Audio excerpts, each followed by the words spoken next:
Okay, I have an essay feedback here for Mr. Ahmed Khan. Earlier today, Safwan noted on when I was putting a note for someone I had done one of these new PowerPoint feedback essay corrections, that he hadn't responded. Safwan, hey, you probably should only do those for established members, people who have come back and maybe posted one or two, because sometimes people just drop in and drop an essay and then leave and don't come back. Well, certainly that would not be Mr. Khan, who has written many essays for us to look at. And I don't think I've done this with a task 2 of his. And here it is in its long form. Just wanted to put that in there for reference. And here's our question.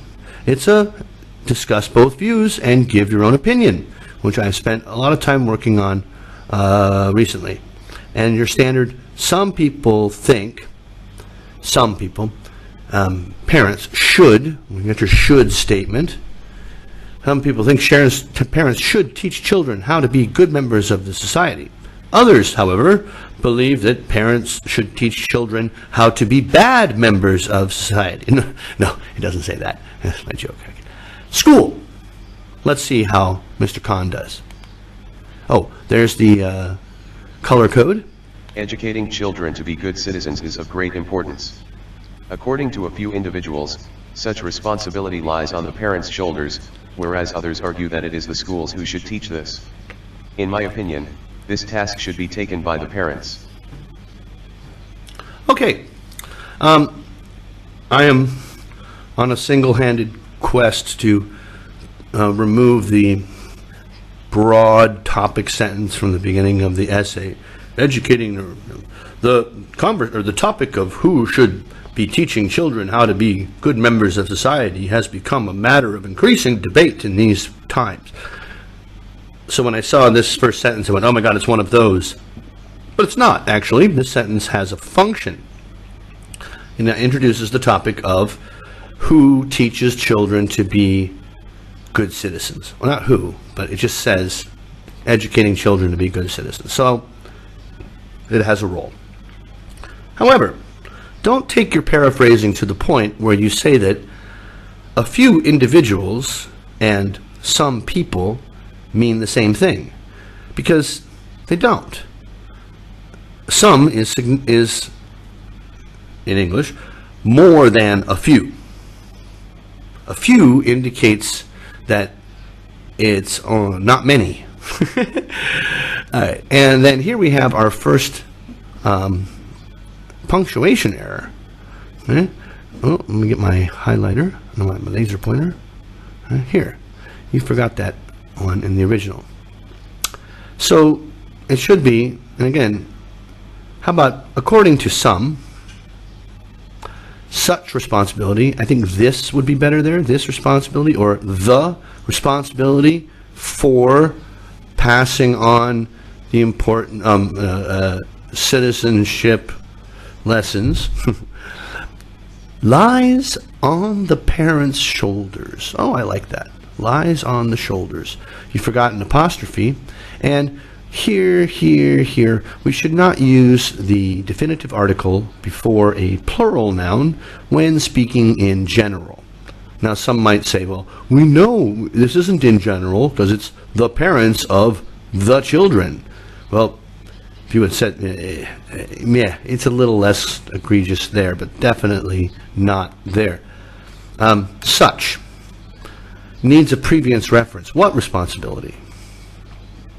As I said, do not use, this is a very, very, very common grammar mistake. So even though this might not qualify, I'm still dinging you for it, because this definitely does. It is schools, not the schools, who should teach this. Okay, now this is an advanced grammar structure called parallelism. Shelley, on her grammar blog, did a good breakdown on this. And basically what it means is that when you have a sentence like this, where you have two clauses, such responsibility lies on the parent's shoulders. Okay.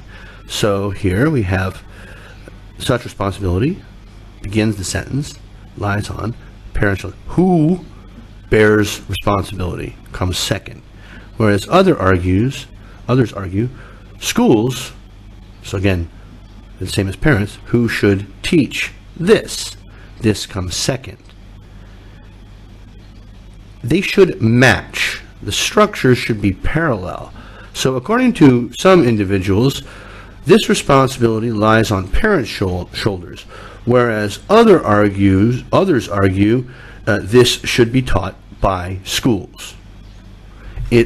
Our brain expects parallel structures, and it makes it more readable. So it's not an advanced grammar structure, it's an advanced organization structure. In my opinion, this task, here it's not a task, should be undertaken by parents. Okay, so we've got your opinion. Schools are of a significant part of most children's life today. On average, they spend a quarter of their day in their institutions. This provides schools with ample opportunity to teach young minds about the basis of being a good member of their community. For instance, many of the schools in my locality have special classes that teach students about rules, manners, and etiquette in everyday life. Hence, it is the view of many that academic institutions, with their MW, reach to so many young minds, ought to perform this duty. Okay, really, when you finish your introduction, find a way to connect your first paragraph to what you just finished talking about. So, in my view, this should be some type of connecting phrase that will link the two paragraphs. Okay, schools are of a significant part of most children's lives. Okay, hopefully I don't have to explain why schools are and then definitely not of most children's. Children is plural, so it should be lives. On average, once again, missing comma, they spend a quarter of their day, that would be 6 hours, in their institutions.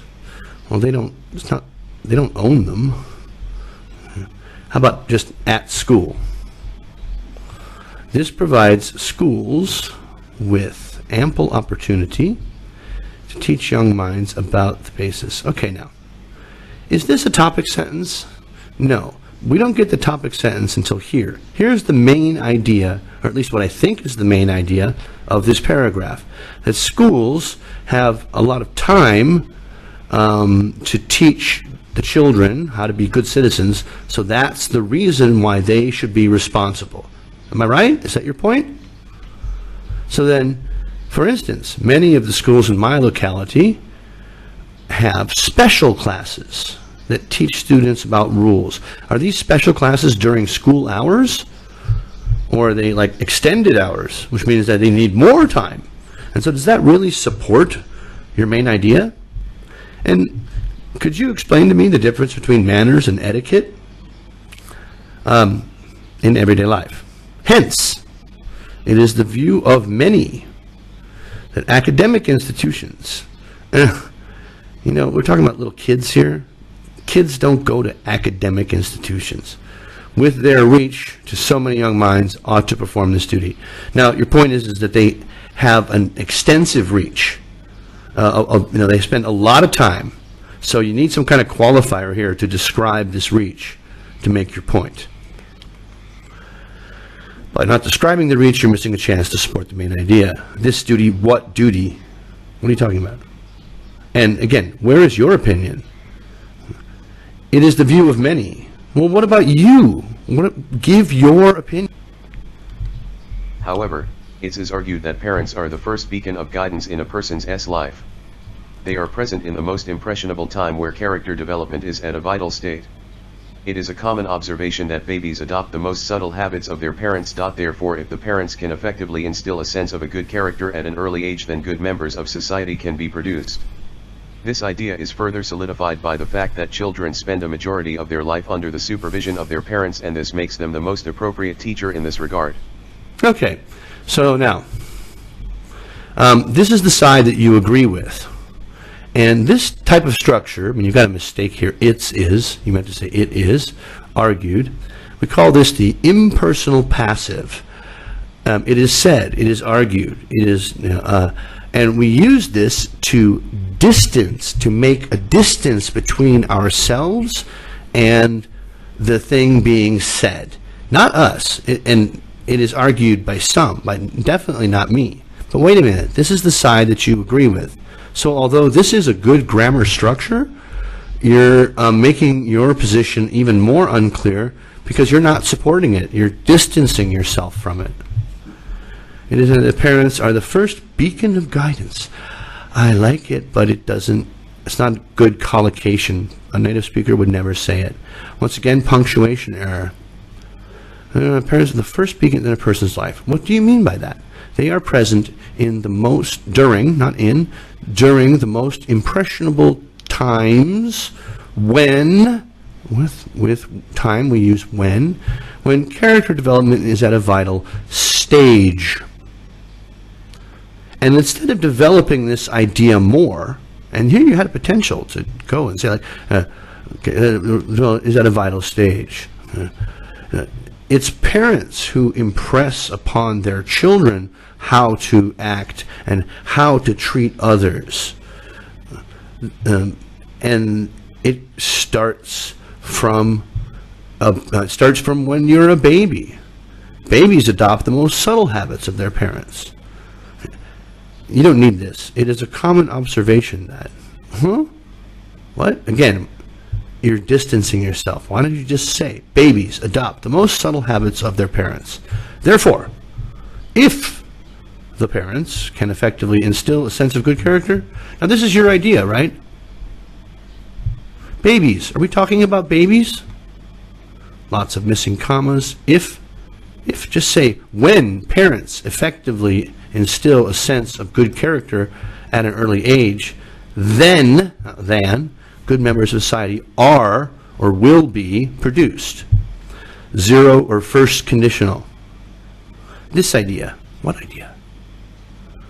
Is, okay, we have another idea. Why not just stick with one idea and develop it? This idea is further solidified by the fact that children spend a majority of their life under the supervision of their parents. Wait a minute. You used the great deal of time idea in the previous paragraph to support the other side, the other view. So which is it? You can't use the same, well, you shouldn't use the same idea to support both positions. And again, what do you think? You said this is the side you agreed with. Can't tell it from this paragraph. Conclusion. In conclusion, it must be stated that although schools can potentially shape the minds of many young individuals, but their responsibility lies in formal education. Therefore, when a child looks for counsel on being a productive member of a society, it should be the duty of the parents to fulfill that role. In conclusion, it must be stated. It's kind of a weird use of the passive modal must be stated. Why? Why do you even need this? Why don't you say, in conclusion, although schools can potentially shape the minds of many young children, their responsibility lies in formal education. But first, it's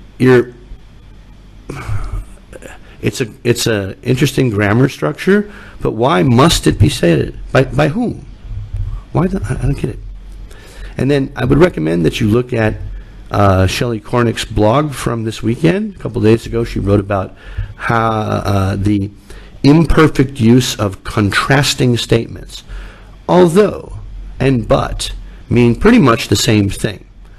And by using although here, although schools can potentially shape the minds of many young individuals, that's the connection. You've already put the connector between the two ideas at the beginning. So you can't use them together. They're responsible. You've not mentioned this before. You can't bring up new things in your conclusion. Therefore, when a child looks for counsel, and here you're writing sentences to meet your vocabulary instead of writing sentences that fit. Being a productive member of society. Well, we never defined what a good member of society is, but productive member of society is someone who works. hopefully we're not asking our children to work. All right, so the band descriptors, what do they say about this? This is task response. You did not mention your own opinion. Really, you didn't. You just said, I agree with it. And I'm tempted to say that that addresses the task only partially.